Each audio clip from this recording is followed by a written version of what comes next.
तो आगे चलते हैं और अब हम आगे से कंटिन्यू करते हुए अब इसमें 1-2 चीज़ें रह गई हैं। अब हमने देखना है कि इंटरनली जनरेटेड जो इंटैंजिबल्स होंगे, उनका ट्रीटमेंट क्या होना चाहिए, हम उनको ज़रा यहाँ पे डिस्कस करेंगे। उसके बाद जो हमने इंटैंजिबल्स एक्वायर की हैं बिज़नेस कॉम्बिनेशन में, हम उनको क्या करेंगे, डिस्कस करेंगे। तो उसके बाद हमारी इंटैंजिबल्स की एक्विजिशन की कि हम इंटैंजिबल्स कैसे खरीद सकते हैं, उसकी सारी कहानी जो है वो क्या हो जाएगी, पूरी हो जाएगी। सारी कहानी जो है वो क्या हो जाएगी, हमारी पूरी हो जाएगी। फिर हम उसके बाद इसकी इम्पेयरमेंट, अमोर्टाइजेशन और इम्पेयरमेंट को जो है वो डिस्कस आउट करेंगे और एट द एंड डिस्क्लोजर। उसके बाद हम जो हमारा SIC 32 है, इंटरप्रिटेशंस जो हैं उसको डिस्कस आउट कर रहे होंगे। तो अब हमारे पास दो चीज़ें हैं, हमने डायरेक्ट एक्विजिशन देख ली, हमने एक्सचेंज देख लिया, हमने अगर गवर्नमेंट ग्रांट से एक्वायर की हैं हमने वो भी देख ली। तो इंटरनली जनरेटेड हैं और हमारे पास जो है बिजनेस कॉम्बिनेशन में से अगर हमने कोई इंटैंजिबल्स वगैरह एक्वायर की हैं तो वो इसमें आ रहे होते हैं। तो अब इंटरनली जनरेटेड है और हमारे पास हैं जी बिजनेस कॉम्बिनेशन से एक्वायर किए गए। तो हम सबसे पहले ना डिस्कस करते हैं उन इंटैंजिबल्स के बारे में which are acquired through business combination. जो हमने बिजनेस कॉम्बिनेशन से एक्वायर किए हैं, हम सबसे पहले जो है वो बिजनेस उसकी बात करते हैं, क्या है और क्या नहीं है। आगे जाके आप पढ़ेंगे कंसोलिडेशन को, आगे जाके आप तफसील में पढ़ेंगे अबाउट द कंसोलिडेशन।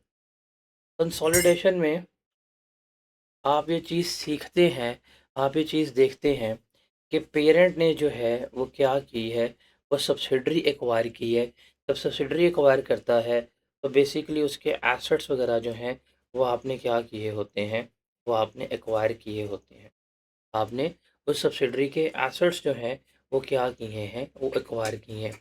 उसकी लायबिलिटीज़ जो है वो क्या की हैं, वो आपने एक्वायर की हैं। तो ये आपकी क्या है, business combination. Business combination basically हमने जाके तफ़सील में कहाँ पढ़ना है, तफ़सील में जाके हम इसको डिस्कस आउट कर रहे होंगे जब हम कंसोलिडेशन पढ़ रहे होंगे, IFRS 3 पढ़ रहे होंगे। यहाँ पे सिंपल एक असूल जो है वो ओवरराइड होगा IAS 38 वर्सेस IFRS 3।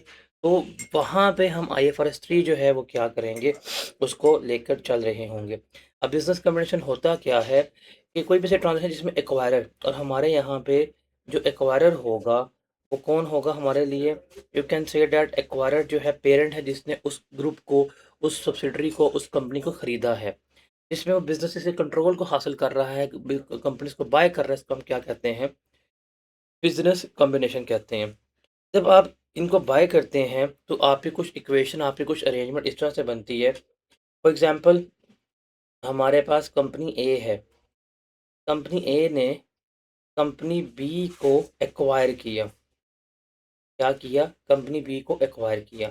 अब एक्विजिशन जो है वो है 70%। तो 70% को हम कहेंगे कि ये हमारा क्या होता है, कंट्रोलिंग इंटरेस्ट।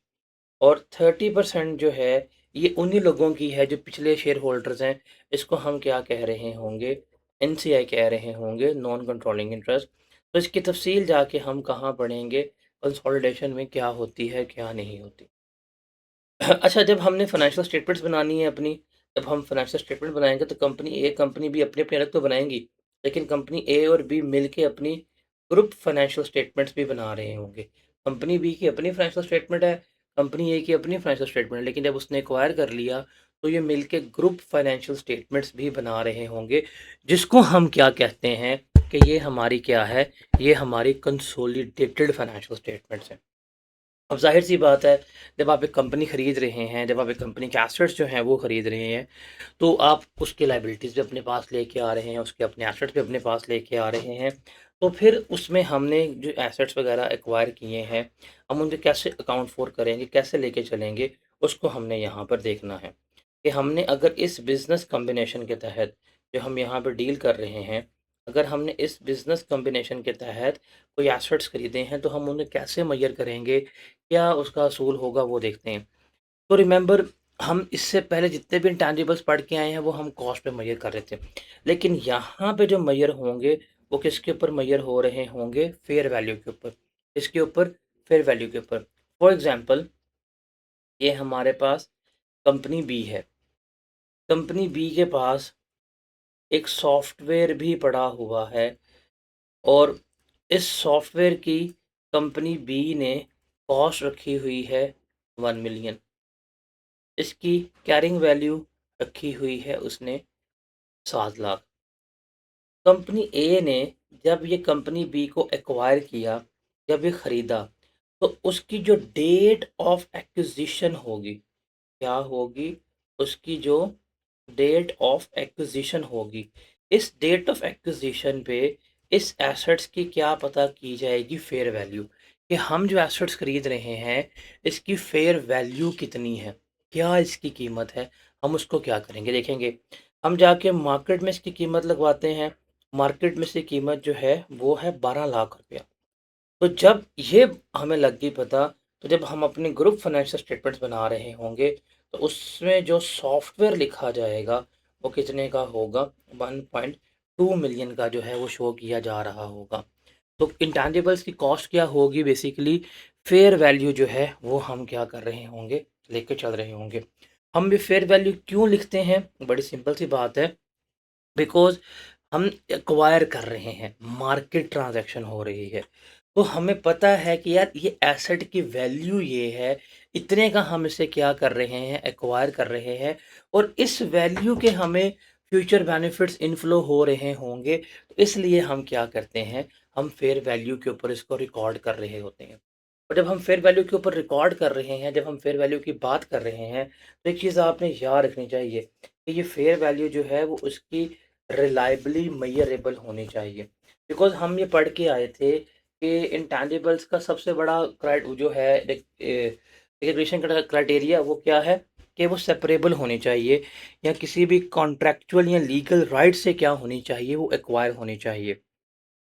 तो जब आप इसको एक्वायर कर रहे हैं, आप इस सॉफ्टवेयर को खरीद रहे हैं तो वाक़ई सेपरेबल भी है। कोई कॉन्ट्रैक्चुअल या लीगल राइट्स हैं जिसकी वजह से आपने सॉफ्टवेयर एक्वायर किया है। तो फिर हम देखते हैं कि जो हम वैल्यू मेज़र कर रहे हैं वो रिलायबली मेज़रेबल भी होनी चाहिए। फिर ही आप क्या करेंगे? फेयर वैल्यू पे रिकॉर्ड करेंगे। अगर फेयर वैल्यू रिलायबली मेज़रेबल नहीं होगी तो आप कभी भी फेयर वैल्यू पे रिकॉर्ड नहीं कर रहे होंगे। ये चीज़ आपने याद रखनी है।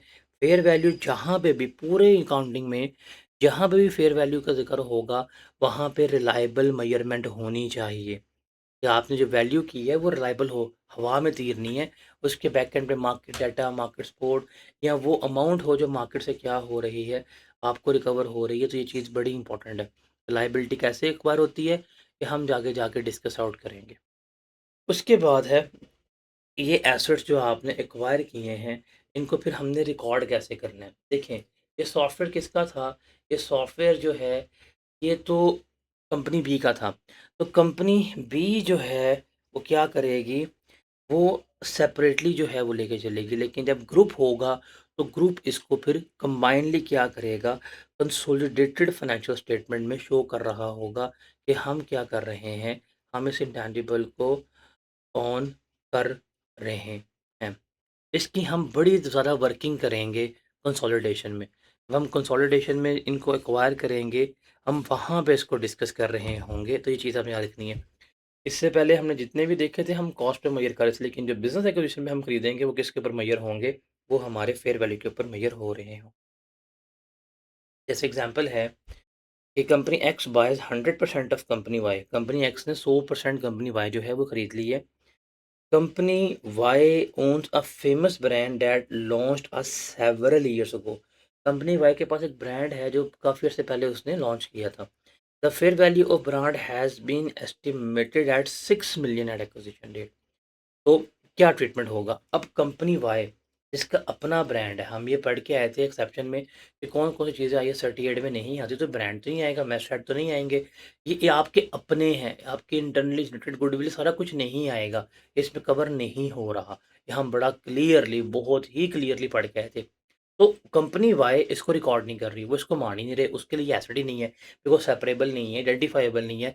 आपने ये अपना ब्रांड जो है किसी कॉन्ट्रैक्चुअल लीगल कमिटमेंट से नहीं बनाया, आपके पास कस्टमर लिस्ट वगैरह हो गई है, तो ये कभी भी जो है आपके अपने ज़ाते डेवलप्ड हैं, आप इन्हें कभी भी नहीं रिकॉर्ड करेंगे, कभी भी नहीं मानेंगे। लेकिन ऑन अदर हैंड अगर देखा जाए, तो मैंने खरीदा है, मैं कंपनी एक्स थी, मैंने जाके खरीदे हैं, तो कंपनी एक्स के पॉइंट ऑफ व्यू से ये सेपरेबल है, इनकी वैल्यू है।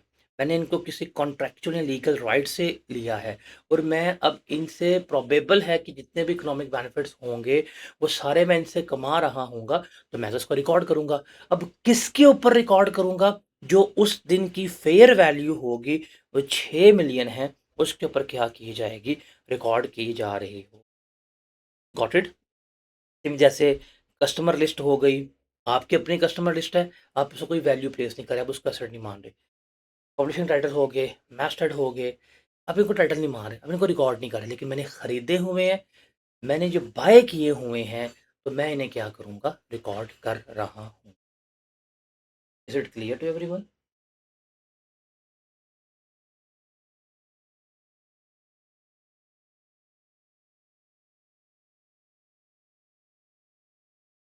हुँ, उसके बाद है कि अगर आपने कोई ऐसी चीज़ खरीदी आप एक्विजिशन कर रहे हैं और रिसर्च एंड डेवलपमेंट में एक एसेट है, वो आपने लेके चलना है। एक चीज़ तो बड़ी क्लियर है, एक चीज़ तो बड़ी क्लियर है कि जहाँ पे भी आप अपनी कंपनी के रिसर्च एंड डेवलपमेंट की बात करेंगे, जब एक चीज़ रिसर्च की फ़ेज़ में है, वो हमेशा एक्सपेंस आउट होती है। एक चीज़ जो आपकी रिसर्च की फ़ेज़ में है, वो हमेशा क्या होती है, वो आपकी एक्सपेंस आउट होती है। ये चीज़ आपने याद रखनी है। मैं अब रिसर्च कर रहा हूँ, मेरा रिसर्च के ऊपर खर्चा हो रहा है, मैं प्रॉफ़िट एंड लॉस अकाउंट में जाके उसको एक्सपेंस के तौर के ऊपर शो कर दूँगा। ये तो मेरे अपने थे। देखिए मुझे आज एक कंपनी आके एक्वायर कर लेती है और मैं उसको कुछ अपने एसेट्स ऐसे दिखाता हूँ जो रिसर्च एंड डेवलपमेंट की फ़ेज़ में है। जो रिसर्च एंड डेवलपमेंट की फ़ेज़ में है, उसको हम क्या करेंगे, उसका हमने ट्रीटमेंट जो है वो यहाँ पे देखना है। कहते हैं द एक्वायरर पेरेंट, क्योंकि हमने सारा कुछ जाके एक कंसोलिडेशन में पढ़ना है।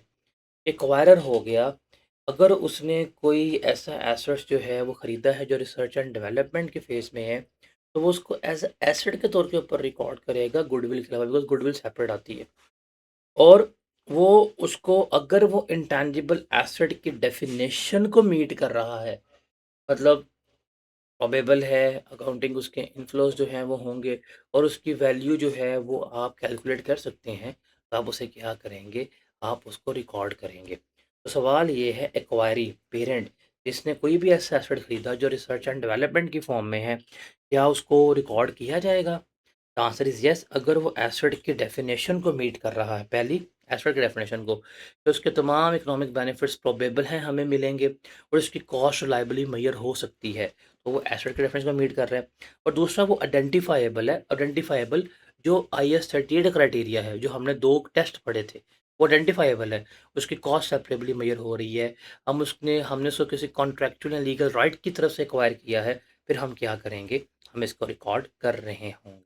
जैसे फॉर एग्जांपल एक कंपनी जो है वो कोई वैक्सीन डेवलप कर रही है, वो उसके डेवलपमेंट की फेज़ में है और वो उस पे धड़ाधड़ काम कर रही है, मैंने वो कंपनी खरीद ली है। अब जब मैंने वो कंपनी ही खरीद ली, तो मेरे पास वो in the form of development अभी डेवलप हुई नहीं है, रिसर्च एंड डेवलपमेंट चल रही है, मैंने वो वाली वैक्सीन भी एक्वायर कर ली है। अब वो वाली वैक्सीन जो एक्वायर की है, अगर वो एस्ट्रा के रेफरेंस को फुलफिल कर रही है और आइडेंटिफाइबल है, तो मैं उस जो डेवलपमेंट की फेज़ में है, उसको भी क्या करूँगा, अपना एसेट जो है, वो रिकॉर्ड कर रहा हूँ। Got it? जैसे अ,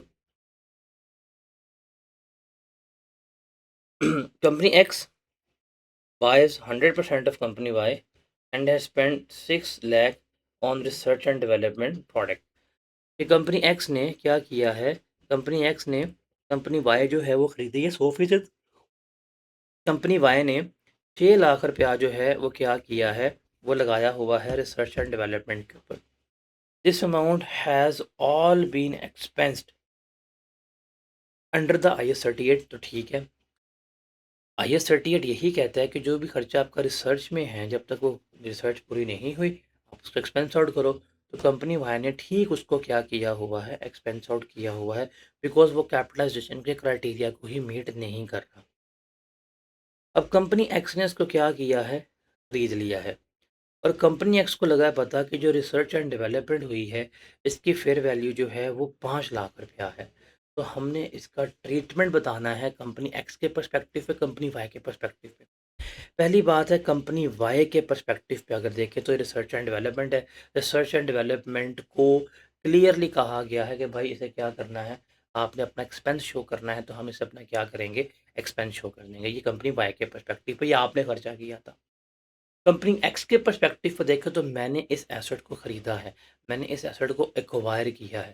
क्योंकि मैंने इस एसेट को ख़रीदा है, एक्वायर किया है, आइडेंटिफाइएबल है, सेपरेबल है, एसेट की अगर डेफिनेशन को फुलफ़िल कर रहा है, तो मैं इसे क्या करूँगा, रिकॉर्ड करूँगा, मैं इसको एसेट मानूँगा। किस वैल्यू पे, जो उसकी फेयर वैल्यू होगी, जो 5 लाख रुपया है, उस पे रिकॉर्ड करूँगा। अब हालाँकि खर्चा 6 लाख हुआ था, लेकिन मुझे फेयर वैल्यू कितनी मिली है, 5 लाख रुपया। तो मैं किसके ऊपर रिकॉर्ड करूँगा, 5 लाख के ऊपर जो है वो इसको रिकॉर्ड कर रहा हूँ। Is it clear?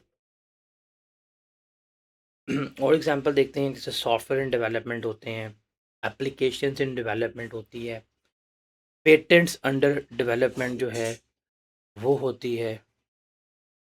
उसके अलावा जो वैक्सीन्स डेवलपमेंट में है, मेडिसिन्स अंडर डेवलपमेंट है।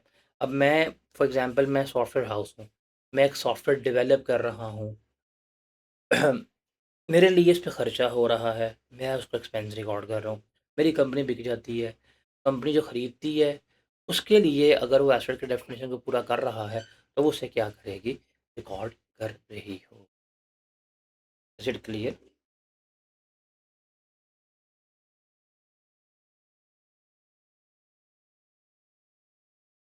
थर्ड इसमें चीज़ जो आती है ना हमारे पास, वो है subsequent expenditure on acquired on research and development. इसका मतलब क्या है, फॉर एग्जांपल मैंने एक अंडर डेवलप्ड सॉफ्टवेयर, एक अंडर डेवलपमेंट सॉफ्टवेयर था, मैंने उसको बाय कर लिया।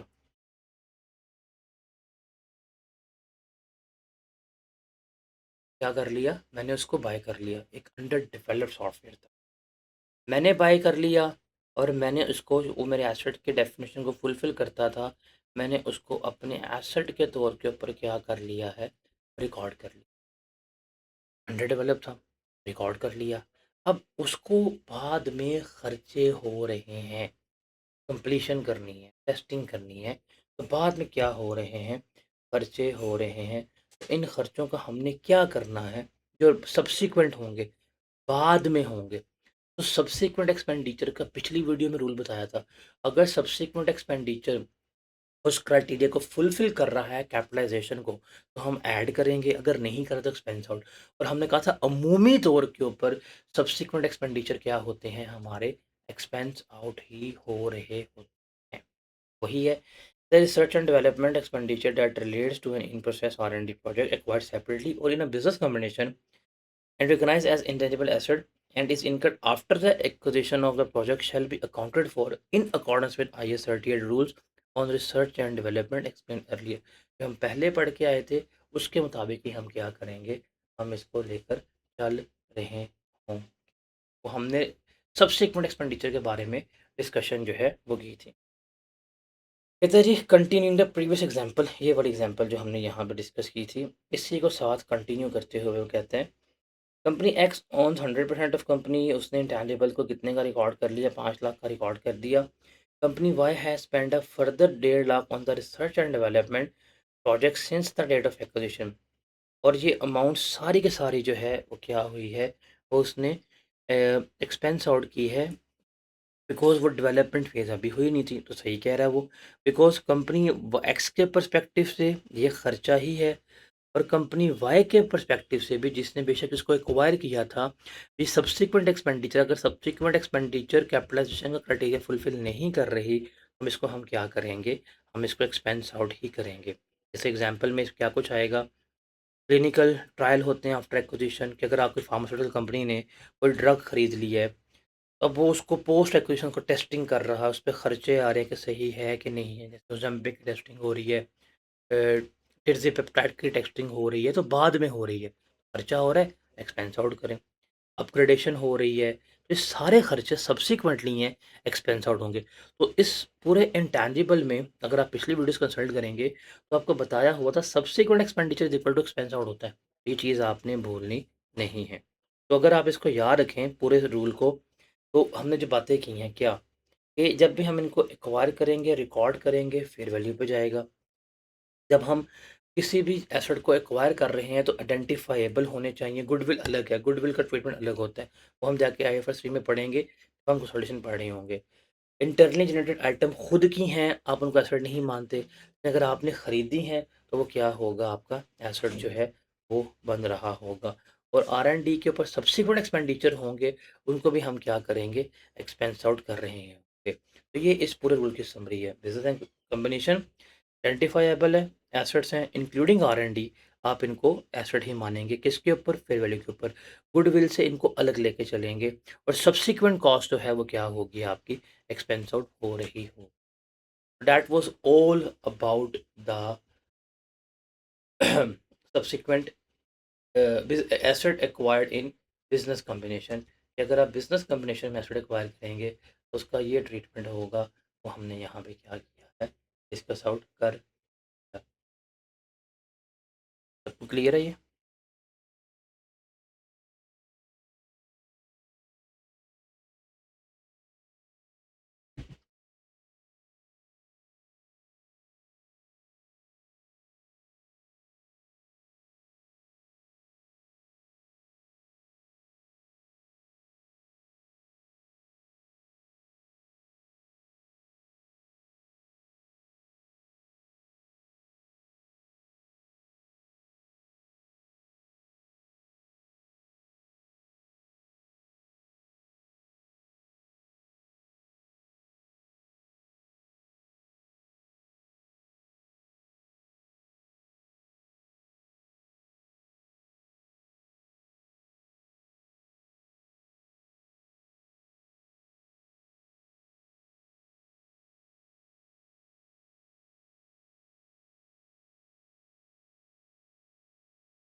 इससे से रिलेटेड ना, अभी जो हमने पढ़ा है, हम एक पास्ट पेपर का सवाल देखते हैं।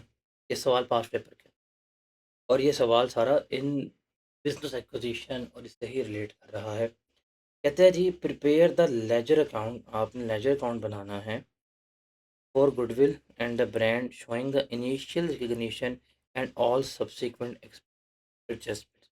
ठीक है जी। वो कहता है, Zokin Corporation is a multinational company. As a part of its vision to expand its business in South Asia, they purchase a 90% share of locally incorporated company. उन्होंने 90% शेयर्स जो है वो क्या किए हैं, वो एक्वायर किए हैं उस कंपनी के जो लोकली इनकॉर्पोरेटेड है, पाकिस्तान में रजिस्टर्ड है, मोमिन लिमिटेड इसका नाम है। Following are the brief details of its acquisition, ये इसकी डिटेल्स हैं। डेट ऑफ एक्विजिशन 1 जनवरी 2014 है। Total paid up capital of मोमिन मिलियन का 500 मिलियन का है, 10 का एक है, इसका मतलब 50 मिलियन शेयर इसने इशू किए हैं। परचेज प्राइस पर शेयर जो है वो 30 है। ठीक है। Net assets of Momin limited as per 2013 audited financial statement 6.5 के हैं। Fair value of net assets other than intangibles of Momin limited जो है वो 1.1 वो है जी 1.1 बिलियन की है। मोमिन limited has establish N line of products under the brand name of बदर, उसने बदर के नाम से अपने प्रोडक्ट एस्टैब्लिश किए हुए हैं। On behalf of Zoc Incorporation, a firm of specialist has valued the brand name as 100 million, एक फर्म ने उसके ब्रांड की वैल्यू कितनी लगाई है, 100 million, with an estimated useful life of 10 years at January 2000 इसकी लाइफ कितनी है? 10 साल है। It is expected that the benefits will be spread equally over the brand use, मतलब आप बेनिफिट्स को 10 साल में लेंगे। An impairment test of goodwill and brand was carried out on 31 December 2014 which indicate 50 million जो है वो इसकी इम्पेयरमेंट हुई है। An impairment test was carried on 31 December 2015 और इसमें 13.5 मिलियन डिक्रीज जो है वो भी आया है। हमने गुडविल का अकाउंट बनाना है, हमने ब्रांड का अकाउंट जो है वो बनाना है, और हमने इसकी एडजस्टमेंट जो है क्या करनी है, डिस्कस आउट करनी है। तो ये उसने हमें क्या किया है, सवाल बताया। तो ठीक है, हम इसको सॉल्व कर लेते हैं। सबसे पहले हम यहाँ पे कैलकुलेट करेंगे value of goodwill. Initial bill collector मैंने आपको बताया था, जब भी हमने गुडविल की बात करनी है तो हम क्या करेंगे, हम क्या करेंगे, इन्वेस्टमेंट वर्सेस नेट एसेट्स को कंपेयर करेंगे। अगर 100 की चीज़ है, 120 में ली है, तो जो 20 रुपये हमने एक्स्ट्रा पे किए हैं वो गुडविल के पे किए हैं। तो हम यहाँ पे देखते हैं कि हमारी गुडविल क्या है। हम सबसे पहले यहाँ पे ले लेंगे कि हमने जो इन्वेस्टमेंट की है वो कितनी है। तो हम यहाँ पे ले लेंगे, हमारी आ जाएगी परचेज प्राइस। तो कैलकुलेटर निकालिएगा। आपने इसके 50 मिलियन शेयर थे, बिकॉज 500 का कैपिटल, 10 का एक शेयर था। 50 मिलियन शेयर्स हैं, आपने 90% लिया है, और 90% पे एक शेयर कितने का है आपका? है 30 का। एक शेयर कितना है? 30 का। तो टोटल इन्वेस्टमेंट कितनी हुई रुपीज़ इन मिलियन में? रुपीज़ इन मिलियन में कितनी इन्वेस्टमेंट हुई? 1350। 1350 की हमारे पास क्या आ गई? इन्वेस्टमेंट, टोटल इन्वेस्टमेंट की है। उसने कहा गुडविल के अलावा, अच्छा जो नेट एसेट्स हैं मोमेन लिमिटेड के वो 650 के हैं। Fair value of net assets other than intangibles जो हैं वो हमारे पास ये हैं। मोमेन लिमिटेड ने कह दिया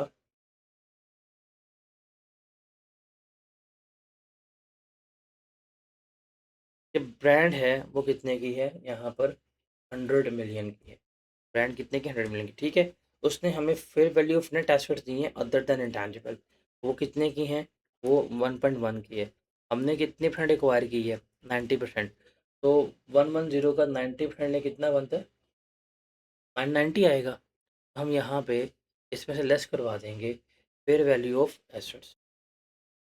fair value of identifiable assets जो हमें पता है वो थे जी 11 के। हमने 90% लिया है, हम 90 को 90 से कंपेयर करेंगे। हम अगर इसको 100 से कंपेयर करेंगे फिर गलत हो जाएगा। 100 से कंपेयर करने के लिए हमें भी 100 चाहिए होगा। तो वो हम जाके कंसोलिडेशन में पढ़ेंगे कि 100 कैसे होता है, कि हम कंट्रोलिंग इंटरेस्ट प्लस एन करते हैं तो हमारे पास 100 आता है। अगर हम अपना करें तो हम 90 है, तो हम 90 से ही क्या करेंगे, कंपेयर करेंगे। तो ये कितना आएगा? ये आएगा जी हमारे पास 990। आप इसको यहाँ पे लेस करवाएं, कितना बनता है? 1350 में से अगर हम 990 लेस करवाएं,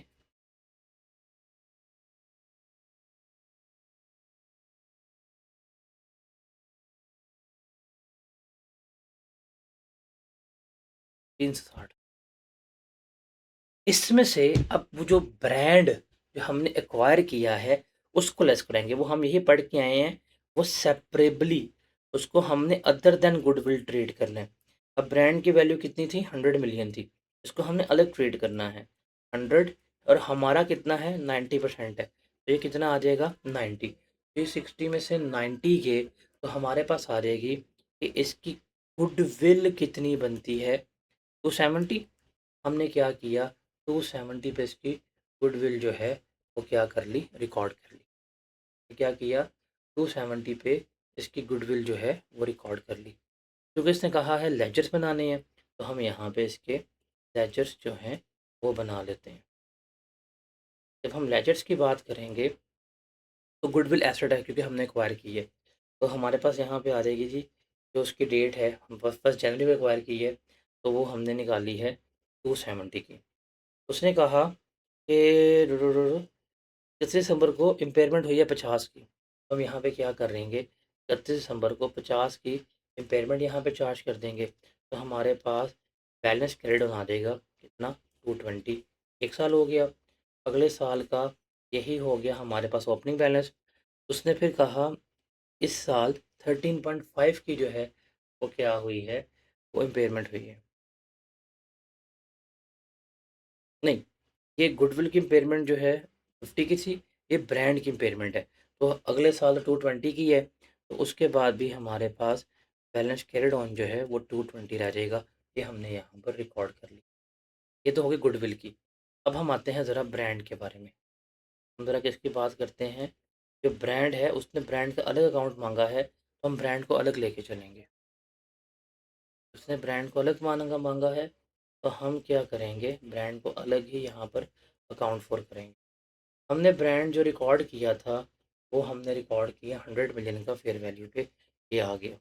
ब्रांड की लाइफ जो है वो 10 साल है, इसकी अमोर्टाइजेशन चार्ज करेंगे, 100 को 10 पे डिवाइड किया 10 आ जाएगी। हम यहाँ पे लिखेंगे इसकी अमोर्टाइजेशन, वो कितनी आ गई 10। तो हमारे पास कैरिंग वैल्यू कितनी आ गई 90। अगले साल हम इसको करेंगे ब्रॉड डाउन, वो हो जाएगी हमारा 90, क्योंकि स्ट्रेट लाइन मेथड के ऊपर हम इसको अमोर्टाइज कर रहे हैं, हर साल इसकी फिक्स आ रही है। तो अगले साल इसकी अमोर्टाइजेशन कितनी आ जाएगी, 10 आ जाएगी। फिर अगले साल ही 13.5 की इसमें क्या हुई है, इम्पेयरमेंट लॉस हुआ है।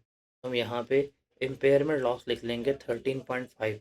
तो 90 में से अगर 23.5 जाएँ, कितना बचेगा बैलेंस कैरियर क्लोजिंग।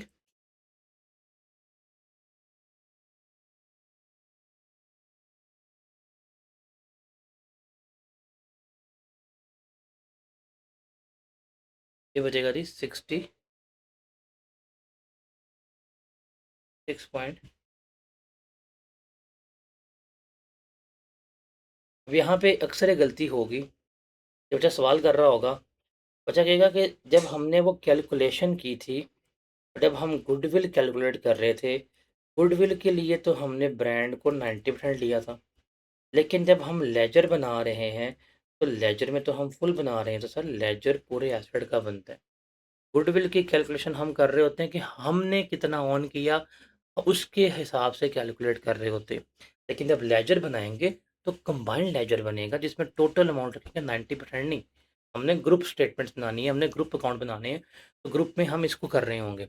जब हम जाके आगे पढ़ेंगे कंसोलिडेशन, तो कंसोलिडेशन में हम पढ़ेंगे कि हम 90 और एनसीए के जब फैक्टर आता है, तो कैसे लेके चलेंगे इसको। बिकॉज देखें, इसमें जॉक के पास 90% है, लेकिन 10% भी किसी के पास है। तो अगर ये वाली गुडविल जो हमारी 270 की आई है, इसमें से 10% गुडविल किसी और की हुई है, तो वो हमने भी यहाँ पे इनकॉर्पोरेट नहीं की। वो जाके हम कहाँ पे सीखेंगे, वो हम जाके आगे कंसोलिडेशन में सीखेंगे क्या और किस तरह से हम इसको लेकर चल रहे होते हैं। ठीक है, तो जब आप कंसोलिडेशन पढ़ेंगे, तो आपको समझ आ जाएगी कि यार हम किस तरह से इसको लेकर चल रहे हैं। तो ये सवाल था आपका, इज इट क्लियर।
चलें जी।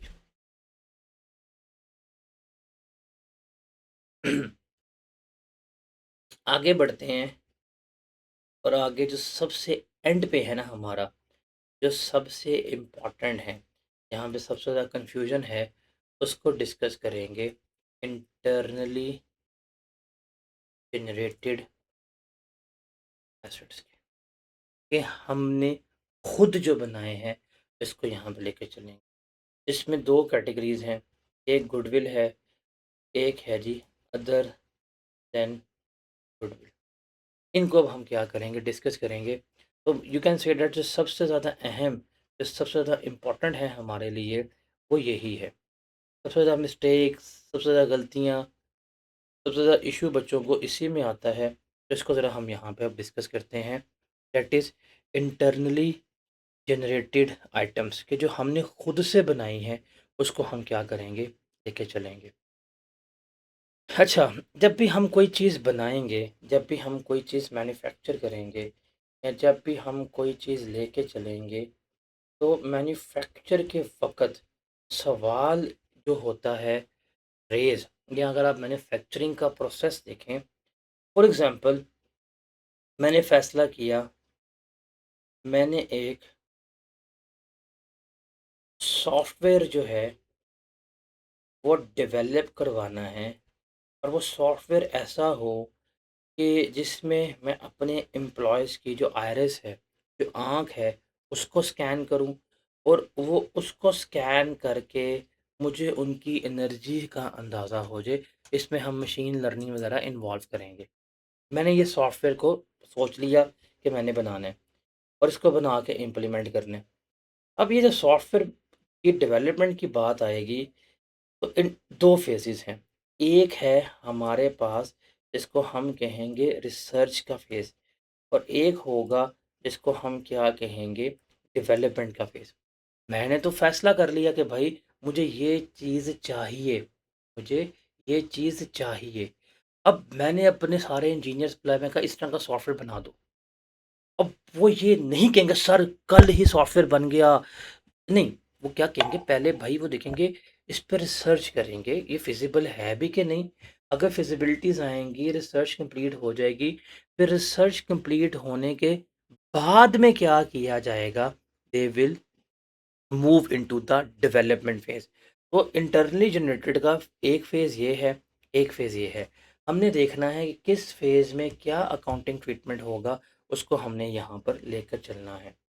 तो सबसे पहले जो हमारे पास इश्यू है, वो हमारे पास क्या है कि रिकग्निशन इश्यू। क्या है हमारे पास? रिकग्निशन इश्यू, कि हमने करना क्या है? बिकॉज़ आप खुद एसेट बना रहे हैं, आप खुद सॉफ्टवेयर बना रहे हैं, आप खुद वैक्सीन बना रहे हैं, आप खुद मेडिसिन बना रहे हैं, आपने खुद कोई कॉपीराइट्स आपने खुद कोई ब्रांड्स जो हैं बिल्ड करनी है। अब सवाल, प्रॉब्लम कहाँ पे आएगी? प्रॉब्लम आएगी, इश्यू आएगा कि यार क्या ये हमारे एसेट्स जो हमने खुद डेवलप किए हैं, क्या ये एसेट के क्राइटेरिया को फुलफ़िल कर रहे हैं कि नहीं कर रहे? क्या इनको कैपिटलाइज़ करना है या नहीं करना? दिस इज़ द सवाल, this is the problem, this is the question, जो हम क्या कर रहे हैं, यहाँ पर रेज़ कर कर बैठे हुए हैं। बिकॉज़ जब हमने एसेट्स की बात की थी, तो बड़ी क्लियर बात की गई थी कि आइडेंटिफ़ाएबल होने चाहिए, कॉस्ट रिलायबली मेजर होनी चाहिए। यही प्रॉब्लम है इनमें, कि अगर हम खुद एक एसेट डेवलप कर रहे हैं, हम खुद से एक एसेट बना रहे हैं, तो वो तो आइडेंटिफ़ाएबल ही नहीं होता। वो तो हम खुद बना रहे हैं। हमने कोई उसका लीगली कॉन्ट्रैक्चुअल कमिटमेंट ही नहीं है हमारे साथ, सेपरेबल भी नहीं है। कॉस्ट की मेजरमेंट रिलायबल नहीं है, खर्चे पे खर्चा, खर्चे पे खर्चा, खर्चे पे खर्चा किए जा रहे हैं। अब फॉर एग्ज़ाम्पल एक प्रोटोटाइप बनाने में मेरा 1 मिलियन लगना था, लेकिन मैंने जान के उस मिलियन के ऊपर मैंने कोई 10 दिन खर्चा कर दिया कि ये भी करके देख लेता हूँ, वो भी करके देख लेता हूँ, ये भी करके देख लेता हूँ। मैंने रिसर्च में 10 मिलियन लगा लिया, जब रिसर्च में 10 मिलियन लग गया तो बाद में लगा कि उस प्रोडक्ट के डेवलपमेंट में मेरा खर्चा जो है वो कितना हुआ, 1 मिलियन का। तो क्या करना है? मुझे अब प्रॉब्लम है कि नहीं है? कॉस्ट की मेजरमेंट रिलायबल नहीं है, एसेट्स जो हैं वो आपके आइडेंटिफाइएबल नहीं है, तो हम क्या करेंगे? ये प्रॉब्लम है। इसलिए हमने क्या किया है कि हमने इन एसेट्स को 2 फ़ेजेज़ में डिवाइड कर दिया है। एक है रिसर्च फ़ेज़, एक है हमारे पास रिसर्च फ़ेज़, एक है डेवलपमेंट फ़ेज़। हम इसको R&D कहते हैं। एक साथ ही पढ़ते हैं, लेकिन ये एक चीज़ नहीं है, ये 2 सेपरेट रास्ते हैं। ये क्या हैं? 2 सेपरेट रास्ते हैं। टर्म एक ही है, R&D, जी हम R&D कर रहे हैं, हम रिसर्च एंड डेवलपमेंट कर रहे हैं। आप अक्सर सुनते होंगे, इलॉन, वो जब ट्रम्प आया था कि जी इतने बिलियनेयर्स ने पैसे नहीं दिए, टैक्स नहीं दिया। एप्पल जो है वो टैक्स एवेड कर रहा है, बिल गेट्स जो है वो टैक्स एवेड कर रहा है, इलॉन मस्क जो है उसने टैक्स एवेजन की है। वो क्यों रही? जब उनको पकड़ा कहते जी हम तो पैसा रिसर्च एंड डेवलपमेंट लगा रहे हैं। आपके कानून ने कहा कि 50% आर-एन-डी में लगाएँ, हम तो 70% आर-एन-डी में लगा रहे हैं, टैक्स तो हमारा बंद है। तो आप आर-एन-डी का वर्ड बहुत सुनते हैं, रिसर्च एंड डेवलपमेंट ये एक वर्ड नहीं है, 2 अलग चीज़ें हैं, जिसको हम क्या करेंगे, लेके चल रहे होंगे। इनको हमने क्या करना है, डिस्टिंग्विश करना है कि रिसर्च का फ़ेज़ कौन-सा है, जिसमें हम मुख्तलिफ एवेन्यूज़ तलाश करेंगे, पॉसिबिलिटीज़ जो हैं, वो तलाश करेंगे। और डेवलपमेंट का फ़ेज़ क्या है कि जब हमारी रिसर्च कंप्लीट हो जाए, फिर हम उस प्रोजेक्ट को बनाएँगे, कंप्लीट करेंगे। तो ये 2 चीज़ें हैं। एक चीज़ आपने याद रखनी है, रिसर्च एक्सपेंस। जो रिसर्च के ऊपर खर्चा होगा, वो हमेशा एक्सपेंस आउट होगा और वो हमेशा किसका पार्ट बनेगा, वो प्रॉफ़िट एंड लॉस अकाउंट का पार्ट जो है, वो बन रहा हो। वो क्या होगा, प्रॉफ़िट एंड लॉस अकाउंट का पार्ट बनेगा। एग्ज़ाम्पल है, एक कंपनी जो है, वो एक न्यू एल्गोरिथम जो है वो बना रही है एआई का। वो रिसर्च भी कर रही है और वो साथ-साथ डेवलप भी कर रही है। रिसर्च हो रही है पॉसिबिलिटीज़ के ऊपर और डेवलपमेंट हो रही है उसको डिप्लॉय करने पे। तो हम इस पे डिफरेंशिएट करेंगे कि रिसर्च के ऊपर कितना खर्चा आया, जो रिसर्च पे खर्चा आएगा वो सारे का सारा एक्सपेंस आउट होगा, जो डेवलपमेंट पे खर्चा आएगा उसके ऊपर हम क्या करेंगे फिर अपना क्राइटेरिया जो है वो देख रहे हों। तो बात करते हैं हम सबसे पहले रिसर्च की। रिसर्च क्या है? Research is basically investigation, planned investigation. कि आपने फैसला किया था कि आप इस नॉलेज के ऊपर तहकीक करेंगे, उसका जायज़ा लेंगे, एक्सपेरिमेंट्स करेंगे, उसके ऊपर फिर आपको जो नॉलेज अंडरस्टैंडिंग डेवलप होगी उसको जाके आगे इस्तेमाल करेंगे। तो ये जो इन्वेस्टिगेशंस वाला फ़ेज़ होता है, इसको हम क्या कहते हैं? रिसर्च कहते हैं। रिसर्च बड़ी महँगी होती है। जैसे क्या-क्या चीज़ें रिसर्च में आती हैं? आप कोई भी एक्टिविटी कर रहे हैं नॉलेज ऑब्टेन करने के लिए, आप एप्लीकेशंस की टेस्टिंग के लिए, इवैल्यूएशन के लिए, आप उनके फाइनल फाइंडिंग्स के लिए जो है, वो क्या कर रहे हैं? रिसर्च कर रहे हैं। आप alternative material, devices, product, system ये बना रहे हैं। फ़ॉर्मूलाज़, डिज़ाइन, इवैल्यूएशन सारा कुछ ये आप कर रहे हैं, ये आपकी रिसर्च कहलाती है। आपके ख़्याल से जो हर साल एप्पल जो है, वो अपना आईफ़ोन मार्केट में निकालता है, वो तो आपको एक मॉडल देता है, लेकिन उस एक मॉडल के साथ उसने उसके 5-6 प्रोटोटाइप्स बनाए होते हैं, उनको बनाते हैं, लाते हैं, टेस्टिंग करते हैं, रिसर्च करते हैं। क्या ये चीज़ ठीक है? क्या ये चीज़ ठीक है? क्या ये चीज़ ठीक है? इस पे टेस्टिंग कर रहे हैं, इस पे टेस्टिंग कर रहे हैं, अवाम का फीडबैक ले रहे हैं। तो उसकी बेसिस पे वो एक ही चीज़ के 5-6 मॉडल सेलेक्ट करते हैं, टेस्टिंग करते हैं, फिर जो बेस्ट होता है वो क्या करते हैं मार्केट में लॉन्च करते हैं। अब उस रिसर्च के ऊपर खर्चा आएगा। जैसे फॉर एग्ज़ाम्पल अभी एप्पल ने सीरी 2.0 इंटीग्रेट की है, तो उस सीरी 2.0 इंटीग्रेट करने से पहले उन्होंने 2 साल उस सीरी की रिसर्च की है। उन्होंने देखा मार्केट में डिफरेंट एआई मॉडल्स जो हैं आ गए हैं, there is ChatGPT, there is Gemini, there is Claude, there is Perplexity, वो किस तरह ऑपरेट कर रहे हैं। अब एप्पल का कंपटीटर एंड्रॉयड है, सबसे बड़ा जो इकोसिस्टम एंड्रॉयड का है, एंड्रॉयड में जेमिनी इतनी अच्छी इंटीग्रेटेड है, एप्पल इंटेलिजेंस में नहीं थी। अगर किसी ने 2025 में यूज़ किया हो, एप 24 में एप्पल इंटेलिजेंस जब आ गया था तो बड़ा वर्स्ट था। तो फिर क्या किया कि दूसरे लोगों ने डिप्लॉय कर दिया, लेके चल गए हैं। अब एप्पल ने कहा मैं बीच का रास्ता निकालूँगा, मैं बेस्ट चीज़ लेके आऊँगा। उसने फिर डिफरेंट मॉडल्स को स्टडी किया। उस डिफरेंट मॉडल्स के बाद उसने फिर क्या किया, जाके 1-2 साल की रिसर्च करके अब अपना सीरी 2.0 दे दिया। जो कहते हैं one of the best AI based system है जो किसी भी मोबाइल फ़ोन पे है। तो वो रिसर्च हुई, फिर वो आपके पास यहाँ पे आया। तो ये जो रिसर्च का खर्च फ़ेज़ होता है, ये जो रिसर्च का फ़ेज़ होता है, इसका कोई भी आप फ़ॉर श्योर नहीं कह सकते कि यार जो रिसर्च हुई है, इसके ऊपर हमारा आउटकम आएगा ही आएगा। आप रिसर्च करते हैं, सारा कुछ स्टडी करते हैं, फिज़िबिलिटी सारा कुछ बनाते हैं, आउटकम ही नहीं मिलता, फ्लॉप हो जाती है, चीज़ चलती नहीं है। तो जो रिसर्च का खर्चा होगा, जितना भी रिसर्च की फ़ेस के ऊपर खर्चा होगा, वो हमारा क्या होगा, वो हमेशा हमारा एक्सपेंस आउट हो रहा क्या होगा? हमेशा हमारा एक्सपेंस आउट हो रहा होगा। सबको क्लियर है ये?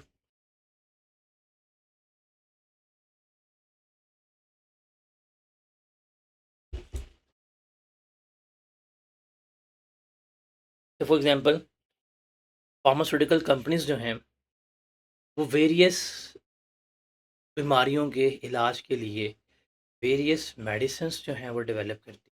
हमें तो गोली मिल रही है। आज फॉर एग्ज़ाम्पल मार्केट में आ गया कि वो जी टीका लगाओ ओज़ेम्पिक का वज़न कम कराओ। ये तो हमें आज लग गया पता, लेकिन वो तो आज मिला है। उस ओज़ेम्पिक तक पहुँचने पे कितनी रिसर्च हुई होगी? कितना खर्चा हुआ होगा? मिलियंस ऑफ रुपीज़ लगे हैं। वो मिलियंस ऑफ रुपीज़ लग के product A, product B, product C, product D, product E, product F सारा कुछ जो है वो डेवलप हुआ। सारा कुछ डेवलप हुआ। उसके बाद जाके प्रोडक्ट जो है वो मिला। तो वो उस प्रोडक्ट ए जो हम फाइनल कंज़्यूम कर रहे हैं, उसके तक पहुँचने से पहले जो इतने हमारे अखराजात हुए हैं वो रिसर्च के हैं, वो सारे क्या हो जाएँगे हमारे एक्सपेंस आउट हो जाएँगे। हम उन्हें कभी भी कैपिटलाइज़ नहीं कर रहे होंगे। Is it clear?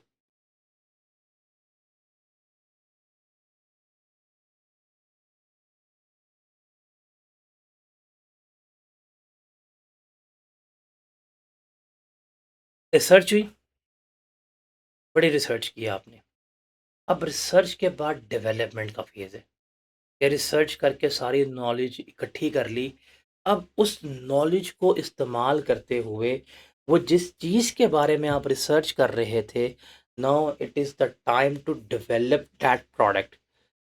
Pharmaceutical company ने रिसर्च की A, B, C, D, E, F चूहों पे टेस्ट किया, बंदरों पे टेस्ट किया, जितने भी ह्यूमन जीनोम से क्लोज़ली रिज़ेम्बल्ड एनिमल्स थे, उन पे बेतहाशा टेस्टिंग की, वेरिएंट्स निकाले, सारा कुछ लैब टेस्ट करने कराने के बाद जब उनकी रिसर्च कामयाब हो गई, उन्होंने हाँ निकाल लिया कि यार ये एक गोली खाओगे तो तुम्हारा शुगर का मसला हल हो जाएगा। जब वो रिसर्च की फाइंडिंग आ गई, अब फ़ेज़ कौन-सी है कि जितनी वो रिसर्च की फाइंडिंग्स थी, जितनी भी नॉलेज आपने डेवलप की है with all testing and hypothesis, अब आप इसको इस्तेमाल करेंगे और वो प्रोडक्ट जिसके बारे में रिसर्च कर रहे थे, वो क्या करेंगे? आप उसको अब बनाएँगे। With improve material, devices, product, processes, system आप क्या करेंगे? अब आप उसको लेकर चल रहे होंगे। That is the development phase कि अब हम चीज़ों को बना रहे हैं। रिसर्च पे खर्चा हुआ था, वो हमने क्या किया था?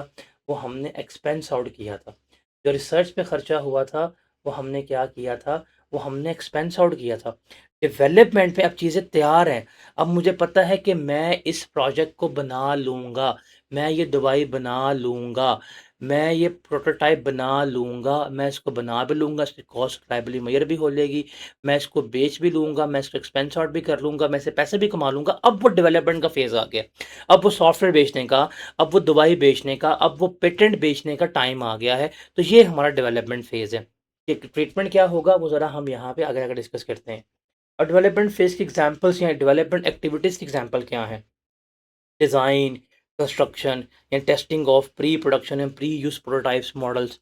अक्सर देखते हैं कि वो आईफ़ोन की लीक्स आती हैं, आईफ़ोन 18 ये, आईफ़ोन 18 वो, आईफ़ोन 40 ये 18 वो।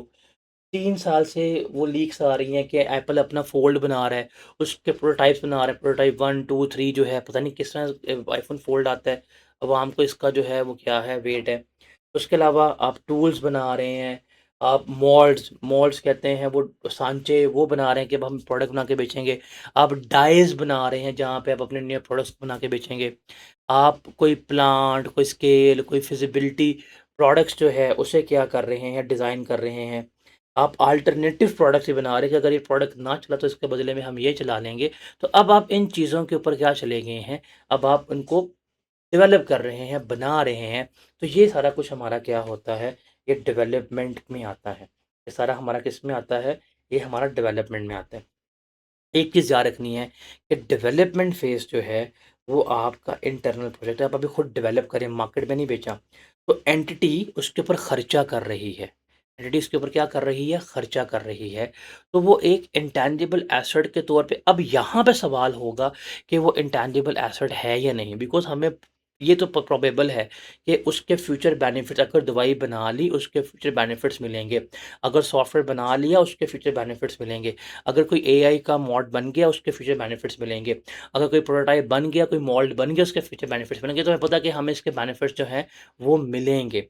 अब सवाल ये है कि इसकी कॉस्ट की कैलकुलेशन और वो जो क्राइटेरिया है इंटैंजिबल का, जिसमें सेपरेबल है, जिसमें कॉन्ट्रैक्चुअल राइट है, अगर वो एग्जिस्ट कर रहा है तो हम इसे कैपिटलाइज जो है वो कर रहे होंगे। देखिए थोड़ा-सा हमने ना इस डेवलपमेंट के फ़ेज़ को कैपिटलाइज़ करने का ना क्राइटेरिया जो है वो निकाला हुआ है। अगर वो क्राइटेरिया फुलफ़िल हो जाए, तो हम इसको कैपिटलाइज़ करेंगे।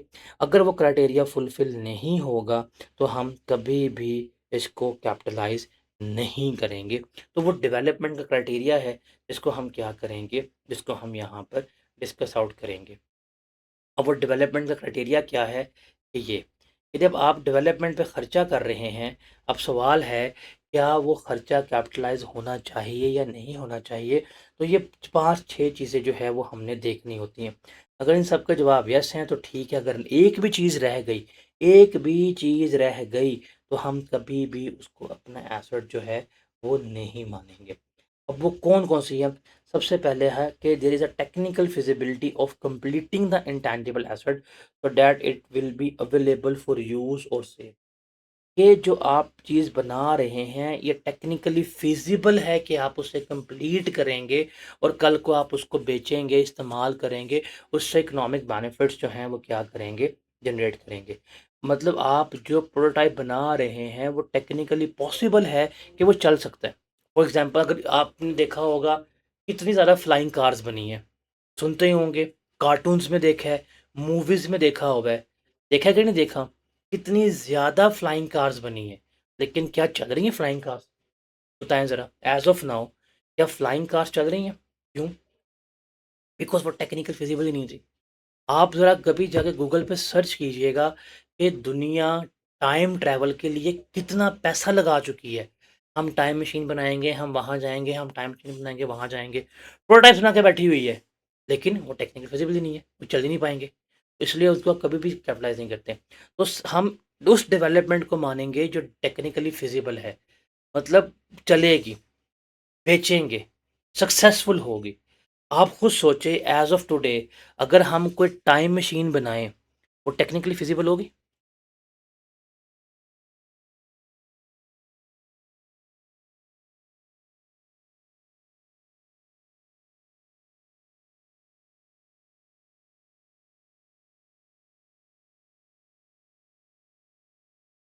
Answer will be no. Technically feasibility देखनी है। फॉर एग्ज़ाम्पल आईफ़ोन एप्पल वाले एक ऐसा फ़ोन बना लें, जिसको आप ऐसे ट्रंक कर लें, ओपन कर लें, वो सोच रहे हैं, लेकिन ये पॉसिबल नहीं होगा। प्रोटोटाइप तो बनाए हुए हैं, लेकिन प्रोटोटाइप चल नहीं रहे होंगे, तो ये टेक्निकली फिज़िबिलिटी हमने देखनी होगी।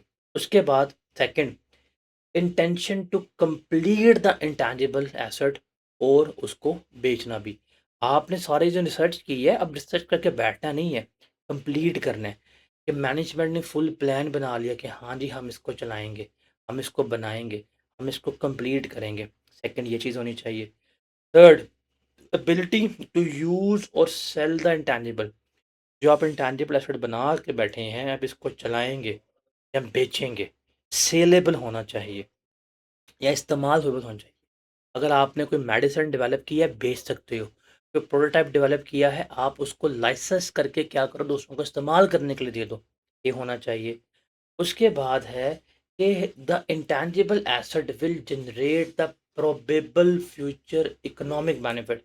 कि जो हम चीज़ बना रहे हैं, हमें पता लग रहा है कि इससे मुस्तकबिल में पैसा हमें आएगा, हमें इससे बेनिफिट्स इनफ्लो होंगे, चाहे हम इसको खुद इस्तेमाल करें या बेचें, इससे पैसा आएगा। ये चीज़ इंटेंशन बीच में शामिल होना चाहिए। फॉर एग्ज़ाम्पल अगर एआई मॉडल को डेवलप हो रहा था, जैसे चैट जीपीटी बन रहा था, जैसे ये सारा कुछ बन रहा था, तो उनके माइंड में उस वक़्त जो है वो था कि हम फ्यूचर में इसको बेच पाएँगे। तभी जाके एनवीडिया का जो फाउंडर है, उसकी वो सुनिएगा कि जब इसने फर्स्ट टाइम जो अपना सुपर कंप्यूटर बनाया था, तो इसका सेल ही नहीं हुआ था। तो इसको कॉल कहाँ से आई, इसी करी हम आपका कंप्यूटर जो है खरीदना चाहते हैं। ये बड़ा खुश हुआ कि मेरी पहली सेल होने लगी है। इसने कहा जी कंपनी कौन सी, कहा जी हम तो नॉन प्रॉफिट बेस्ड ऑर्गेनाइजेशन है। और उस एनपीओ का नाम जो है ओपन एआई था। ये 2016 की बात है। किसी ने दुनिया में सोचा भी नहीं था कि ओपन एआई के नाम की कोई कंपनी एग्जिस्ट करेगी। लेकिन उनको पता था कि यार हम एक ऐसी चीज़ डेवलप कर रहे हैं, आज डेवलप करेंगे, कल को हम इसको बेचेंगे। उसी ओपन एआई ने काम करना शुरू किया, 8 साल लगाए, 8 साल लगाने के बाद उसने अपने आप को लॉन्च किया। आज उस ओपन एआई के उस प्रोजेक्ट को लोग चैट जीपीटी कहते हैं। अब खुद बताएँ, क्या ओपन एआई वो चैट जीपीटी को बेच के पैसे नहीं कमा रहा? क्या उसके सब्सक्रिप्शंस नहीं ले रहा? ये उनकी उस वक़्त मार्केट की स्टडी थी कि यार हम जो है ये इस्तेमाल कर रहे हैं, हम इससे पैसा कमाएँगे। या आप पैसा बचा भी सकते हैं। आप पैसा बचा भी सकते हैं। आप अपने कंपनी में रोबोट्स डेवलप कर रहे हैं। आप अपनी कंपनी में सिस्टम डेवलप कर रहे हैं। आप अपनी कंपनी में सॉफ्टवेयर डेवलप कर रहे हैं और आपको यकीन है कि इस सॉफ्टवेयर की डेवलपमेंट की वजह से आपकी कॉस्ट की सेविंग हो जाएगी, आपकी बचत हो जाएगी। आप इसको मानेंगे, आप उसको एग्री करेंगे, हाँ यार ये होना चाहिए। तो बेनिफिट्स हैं। बेनिफिट्स कैश की फॉर्म में है, बेनिफिट्स सेविंग की फॉर्म में है, लेकिन ये बेनिफिट्स तो हैं। आप इनको क्या करेंगे, रिकॉर्ड कर रहे होंगे। उसके बाद है availability of adequate technical, financial and other resources to complete the development और यूज़ और सेल द डेवलपमेंट। एक कंपनी के पास फंड्स हैं, कंपनी के पास पैसा है, कंपनी पे के पास स्किल टीम है कि वो इन्हें क्या कर सकती है, कंप्लीट भी कर सकती है, बेच भी सकती है, पैसे भी कमा सकती है, उसको बना सकती है, बनाने के पैसे भी पड़े हुए हैं। उसके बाद आखिरी है ability to measure reliably the expenditure attributable to the intangible asset during its development. कि जितना भी खर्चा होगा उसकी रिलायबली मेजरमेंट भी हो सकती है। सर इतनी सैलरी एम्प्लॉयज़ को पे की है, इतनी डोमेन पे खर्चे किए हैं, टेस्टिंग, प्रोडक्ट्स, हंटिंग, सारा कुछ का खर्चा अगर रिलायबली मेजरेबल है तो देन यू कैन से कि अगर ये सारे क्राइटेरिया फुलफिल हो गए हैं, अब जो डेवलपमेंट फेज़ में खर्चा हुआ है उसको आप क्या कर सकते हैं, वो मान सकते हैं। अगर कोई भी ना हुआ तो नहीं मानेंगे। For example cost reliably measurable नहीं है, you can't record as a asset. आप इसको बेच नहीं सकते, you can't record it as a asset. आपकी इंटेंशन टू कंप्लीट नहीं है, you can't record it as a asset. Technical feasibility नहीं है, बाकी सारा कुछ हो गया है, you can't record it as an your asset. Is it clear? तो इसको याद करने के लिए ना, ये ये याद करने के लिए आप इसको याद कर लें, बिकॉज़ सबसे ज़्यादा इम्पोर्टेंट जो है आपके लिए यही है, सबसे ज़्यादा इम्पोर्टेंट। आप आईएएस 38 पढ़ रहे हैं, आईएएस 38 में आप इंटरनली जनरेटेड एसेट्स में आए हैं, आप रिसर्च एंड डेवलपमेंट में आए हैं, रिसर्च तो एक्सपेंस आउट हुई है। जब आप डेवलपमेंट में आए हैं और डेवलपमेंट पे जो खर्चा हुआ है, अब सवाल है क्या उसको कैपिटलाइज़ करना है या नहीं करना? तो उसका जवाब है पायरेट, डाकू। अगर पायरेट है तो आपका खर्चा कैपिटलाइज़ होगा, अगर एक भी चीज़ मिस हो गई तो क्या होगा? एक्सपेंस आउट हो जाएगा, प्रॉफिट एंड लॉस अकाउंट में निकल जाएगा। तो क्या होना चाहिए? सारे के सारे जो हैं वो क्या करना चाहिए? पूरा होना चाहिए। अब पी से क्या बनेगा? Practical feasibility. आई से बनेगा intention, intention to complete, intention to use. R से बनेगा रेडी टू यूज़ और सेल कि आप उसको फौरी बेच सकते हैं। ए से बनेगा एडवांटेज के फ्यूचर बेनिफिट्स जो हैं वो आपको मिलेंगे in the form of cash, in the form of cost saving, वो आएंगे।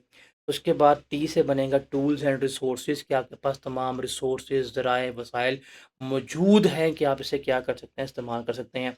और इसे बनेगा एग्जैक्ट मेजरेबल कि वो जो उसकी कॉस्ट है वो रिलायबली मेजरेबल है।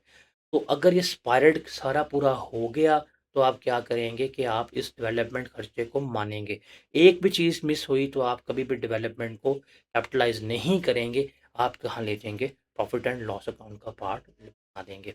ये मैं आपका शेयर कर दूंगा। आई गेस इससे ज़्यादा फिंगर टिप्स के ऊपर ये चीज़ नहीं हो सकती। Is it clear to everyone?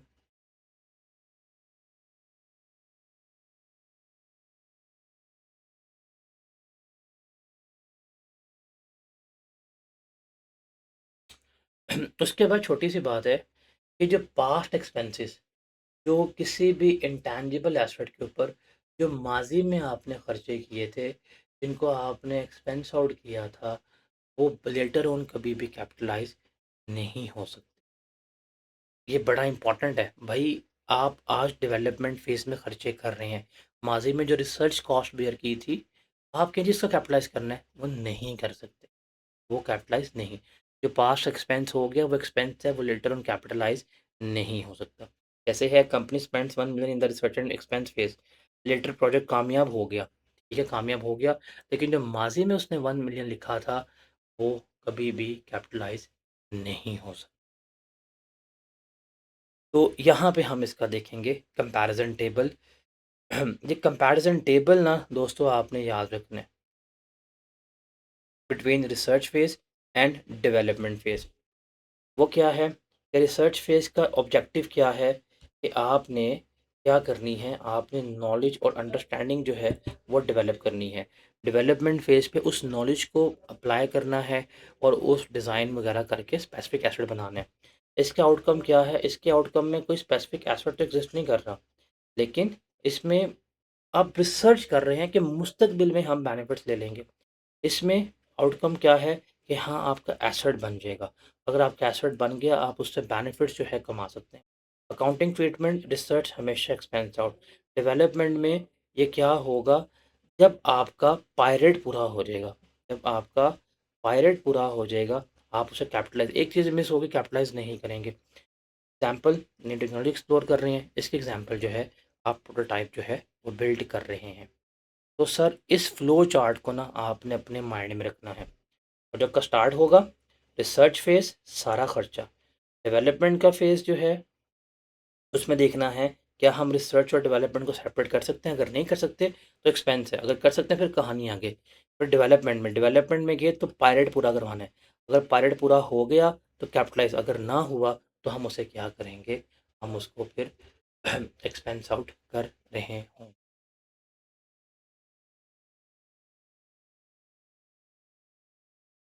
Is it clear?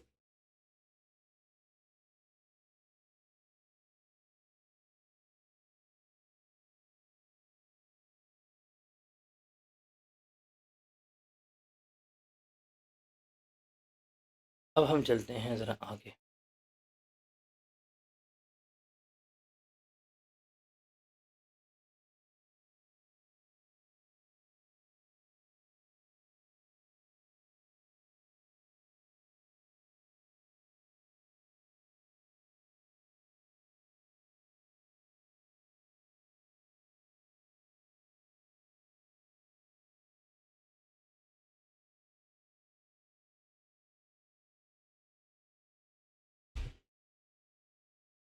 सवाल है कि इसका हमने अकाउंटिंग ट्रीटमेंट जो है वो डिस्कस करने। Sinocare Limited starting R&D project for developing new product on 1st January 2011. The following expenditure was incurred on December 2011. The year end is 31 December 2011. Research phase 1 million per month. Development phase April से लेकर अक्टूबर तक 1.5 million per month. The project become technically feasible on 31 August. Project इस दिन technical feasible हुआ when the initial patent was also submit for the registration. ठीक है, हमने accounting treatment जो है वो बताना है।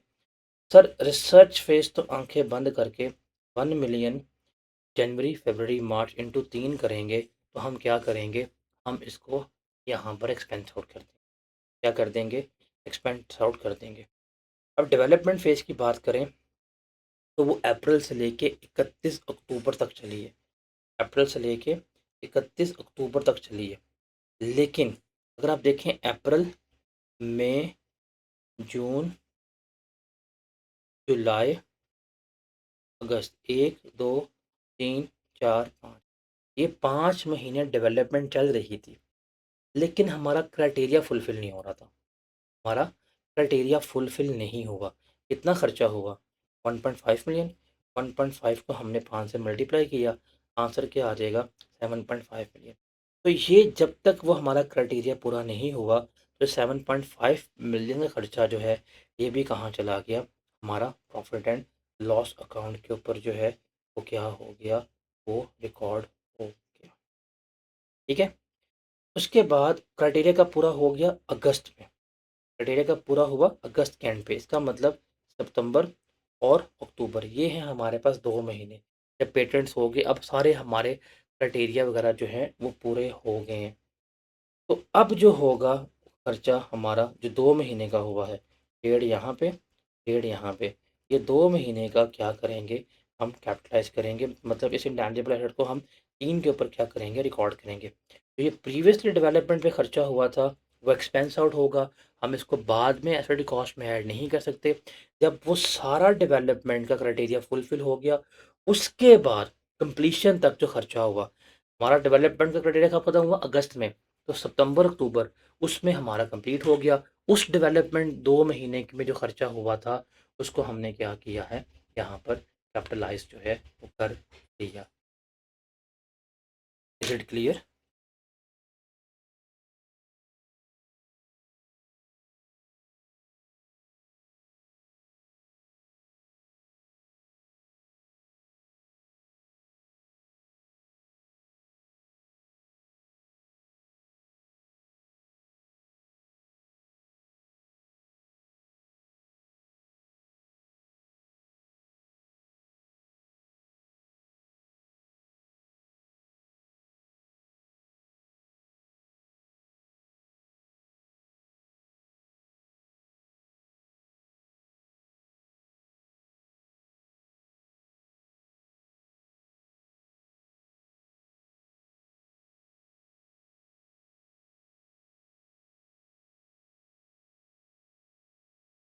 चलते हैं वापस। Counting is easy, counting is very easy, अगर पढ़ाने वाला बंदा मेहनती हो। देयर वर टू प्रोसेस के हम इसे किताब से पढ़ते, लेकिन आई जस्ट डिसाइड किया थोड़ा सा किताब से हटते हैं, थोड़ा सा ना इसको हम वो करते हैं, अट्रैक्टिव बनाते हैं। क्यों भाई, मज़ा आ रहा है?